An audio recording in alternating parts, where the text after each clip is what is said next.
एक गांव में एक बुढ़िया रहती थी। उसके पास एक मुर्गा था।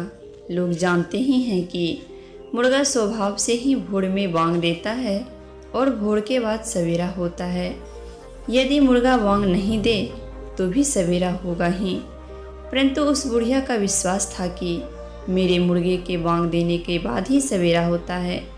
मेरा मुर्गा बांग नहीं देगा तो सवेरा होगा ही नहीं। गांव के लोग भी इसी बात पर विश्वास करते थे, क्योंकि वे देखते थे कि मुर्गा के बांग देने के बाद ही सवेरा होता है। बुढ़िया लोगों को डराया करती थी कि तुम लोग मेरी बात मानो, मेरा आदर करो, मेरे शासन में रहो। यदि ऐसा नहीं करोगे तो मैं मुर्गे को लेकर यहाँ से कहीं चली जाऊंगी। फिर तुम्हारे गांव में कभी सवेरा होगा ही नहीं, रात ही रात रहेगी। तुम लोगों का जीवन संकट में पड़ जाएगा।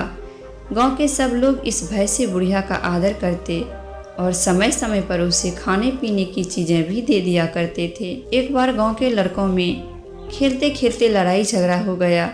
उसमें बुढ़िया के एकलौते पुत्र को मार लगी। इससे बुढ़िया रुष्ट हो गई और वह अपने पुत्र तथा मुर्गे को लेकर चुपके से कहीं बाहर चली गई। सायंकाल में गाँव वाले को इस बात का पता चला तो वे बड़े चिंतित हुए कि अब क्या होगा। मुर्गे के बिना तो सवेरा होगा नहीं। किसी ने कहा कि बुढ़िया को मनाकर लाया जाए। दूसरे ने कहा कि यह भी तो पता नहीं कि बुढ़िया गई कहाँ है, रात में उसे कहाँ ढूंढा जाए। यही सोच विचार करते हुए लोग रात को सो गए।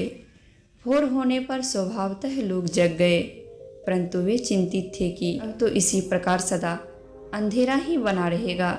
कुछ लोगों ने दीपक जलाकर अपना अपना काम शुरू किया। कुछ देर के बाद पूरब की ओर आकाश में लाली माँ दिखाई दी। यह देखकर लोग चकित हुए कि आज तो सूर्योदय होगा नहीं, फिर लाली माँ कैसे दिखाई पड़ने लगी। इसके थोड़ी देर बाद जब सूर्य भी उगा तो लोगों की प्रसन्नता का ठिकाना नहीं रहा। इस प्रकार 4-5 दिनों तक सूर्योदय होता देखकर लोगों को विश्वास हो गया कि मुर्गे के बांग दिए बिना भी सूर्योदय हो सकता है। 10-15 दिन बीत गए, परंतु गांव का कोई भी व्यक्ति बुढ़िया की खोज खबर लेने के लिए इधर उधर नहीं गया। तब बुढ़िया स्वयं एक दिन यह देखने आई कि गांव के लोग अंधेरे में कैसे जी रहे हैं। यहाँ आकर उसने देखा कि सूर्य आकाश में चढ़ा है और लोग मज़े में अपना अपना काम कर रहे हैं। यह देखकर बुढ़िया बड़ी लज्जित हुई और अपनी करनी पर पछताई।